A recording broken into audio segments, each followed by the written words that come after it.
This is Kim Meyer, host of Choose to Rise. Thanks for listening to the following broadcast on Public House Media.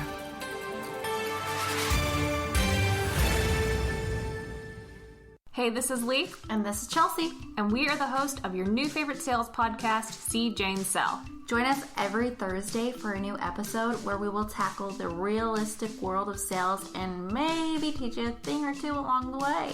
You can subscribe to See Jane Sell on Apple Podcast, Google Podcast, iHeartRadio, CastBox, and Spotify. Thanks, and enjoy the following podcast on Public House Media.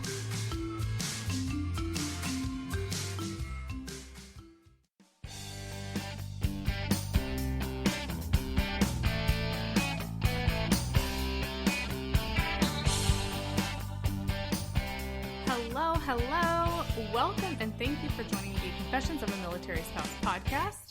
I am your host, Jenna. I am a military spouse of almost 10 years, a health and fitness enthusiast, a mom, and a newly registered dental assistant. Again, thank you for being here with me today, and if you find that today's episode resonates with you or speaks to you, or you know someone that could benefit from hearing today's episode, I highly encourage you to share it. Also, I love feedback, any and all feedback, so if you would like to leave me some feedback, please feel free to email me at confessionsofamilspouse@gmail.com. You can find me on Facebook at Confessions of a Military Spouse, Instagram at Confessions of a Mil Spouse, or at publichousemedia.org.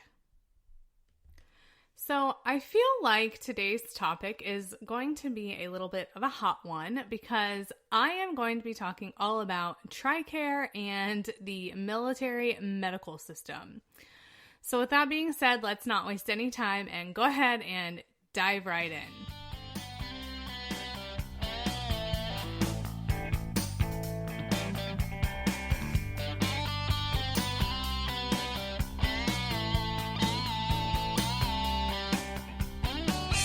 So I have, unfortunately, spent my fair share of time at military medical facilities. And obviously, it is not my first choice of places to be on a regular basis, but I have a lot of stuff going on, and sometimes you just need to see a doctor.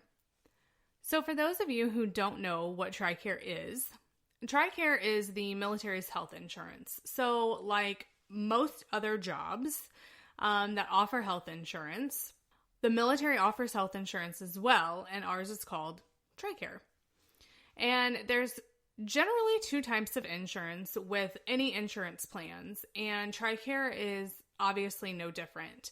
Tricare's different plans are Tricare Prime and Tricare Standard. So for those of you people who maybe understand medical a little bit and know that there are these two different plans, usually one is an HMO and one is a PPO, try to kind of think about it in that situation/scenario. So with the Tricare insurances, there's a couple differences, and I'm going to talk about those really quick to give you guys a little bit of an understanding. And one insurance, you mainly have to be seen on military facilities by military doctors, and you need a referral for literally everything. Like, hey, you want to go to the bathroom? Let me give you a referral for that. Okay, that's a little extreme, but it's kind of true. And the other thing with that specific plan is that you don't have any copays, and that specific plan is Tricare Prime. The other plan that Tricare has is Tricare Standard. And from my understanding, you can basically go to any doctor you want, whether it's military or non-military.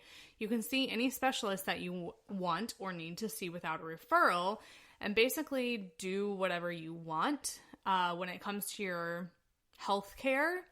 But the downfall that I've heard is that it comes with copays. I will primarily be talking about Tricare Prime in this episode because that's the insurance that I have had since I've been a military spouse for the last almost 10 years.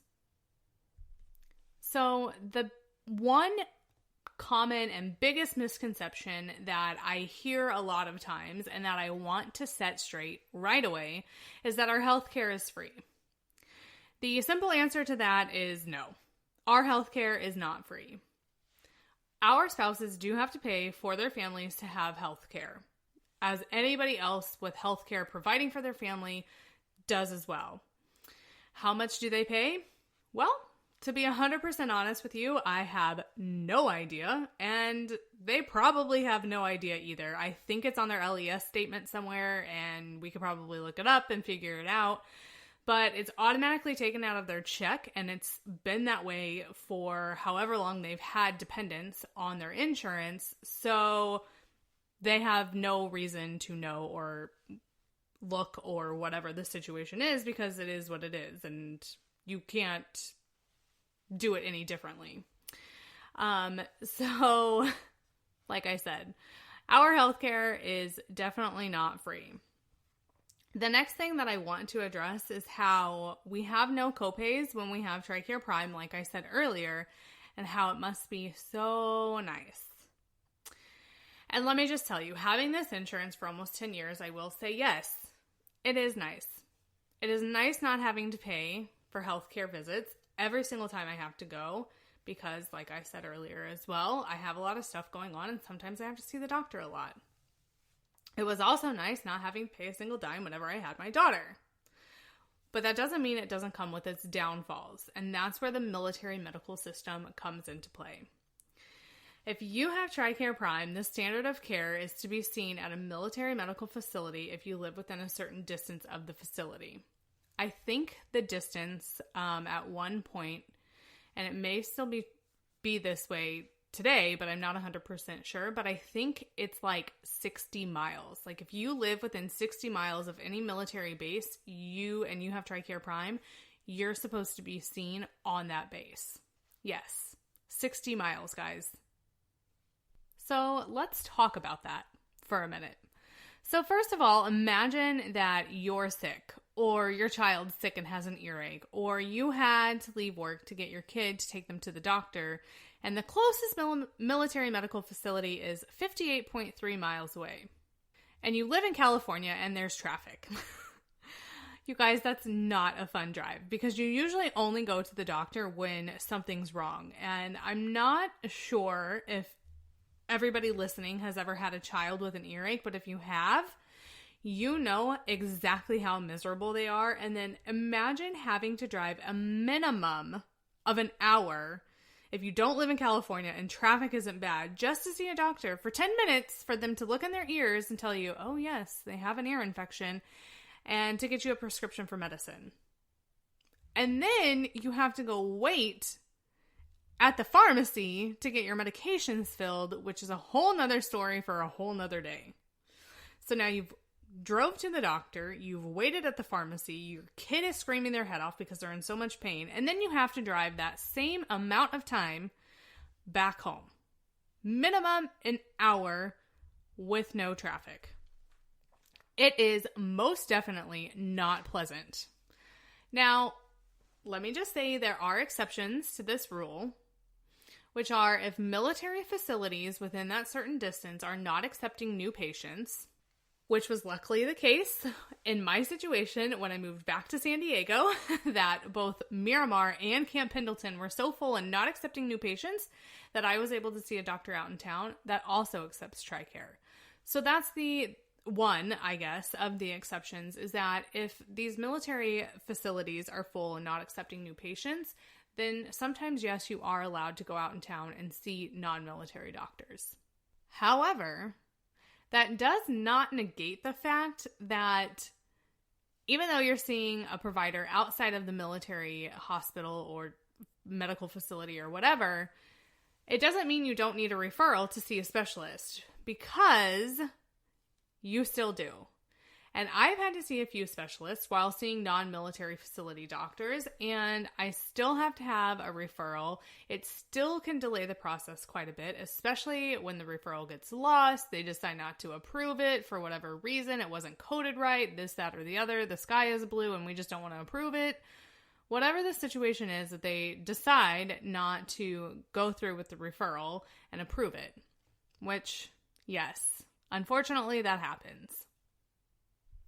Now, let's talk about the military medical facilities themselves. Oh boy, what can I say and where do I even start? And those of you that are military spouses listening to this podcast, I'm sure instantly triggered something within you regarding a not so great experience that you've had. And I have had my fair share of both military medical facilities and non-military medical facilities. I've had my fair share of good military doctors and bad military doctors, good non-military doctors and bad non-military doctors. So I don't really think it's fair to say that all military medical facilities and doctors are bad and have a bad experience and aren't going to give you the care that you need. However, I do know that it's probably the general assumption and feeling from most military spouses. With that being said, to shed some light on this situation and these medical facilities, I want to share my experience in regards to military medical facilities and non-military medical facilities and the differences that I've personally had. So I was diagnosed by a non-military medical facility when I was pregnant with my daughter. And mind you guys, she's going to be 7 soon. So probably 7 years ago. And I was diagnosed with a vitamin B12 deficiency. Now, to be honest, it didn't really come as a shock to me seeing as other members in my family have this same deficiency, and it is genetic. So I wasn't surprised by it at all. At the time, though, that I was diagnosed, I was young and didn't really know much better to research this on my own and kind of dive deeper into it and see why I was deficient other than the fact that it was genetics. And of course, I trusted the doctor and I trusted that the doctor knew what they were doing. And to be honest, they did to a certain extent. At that point, whenever I was diagnosed, I went through some testing and found out that my body just does not absorb vitamin B12 through oral vitamins, through my food, or really through anything else. So I had to start B12 injections. And when they first tested my vitamin B12 levels, they were literally non-detectable. Like they were so low, they weren't even registering on the blood test. And that's, of course, when they started the injections. And then they gave me injections until my levels were quote unquote normal. And I will explain why I say quote unquote normal in just a little bit. But this went on for years. From doctor to doctor, from base to base, every doctor would just test to make sure that my levels were in this quote unquote normal range. And then there were even some doctors that I unfortunately had to inform, hey, I have this deficiency. I need you to test me and see what my levels are. And then this is how it has to be treated. And at that point is when I started self-injecting vitamin B12 per the doctor because they weren't really versed on what to do and how to treat it. But I had been dealing with it for so long that I obviously knew. So remember how I said earlier this went on for years? Well, it wasn't until November of 2017 when I was being seen at a non-military facility, and believe it or not, a very small town close to my hometown, that a doctor finally decided and knew enough to question why my body didn't absorb this vitamin. And it's not that other doctors hadn't questioned it, because they did, and they would run the basic tests and everything would come back normal. So they just let it go. But this doctor finally decided to do further testing and decided to refer me to a gastroenterologist. And you guys, I will never forget walking into that appointment with gastroenterologist thinking, oh, it's just another doctor that's just going to blow me off. She's going to laugh off the fact that I have this deficiency, tell me that everything is normal, and to just go about my business. Meanwhile, my symptoms for vitamin B12 deficiency had definitely been increasing. And by that point, I had done so much more research and knew that quote unquote normal was not the same as optimal. And at that point, I was really ready to put up a fight for my health. I was in a very, very bad place.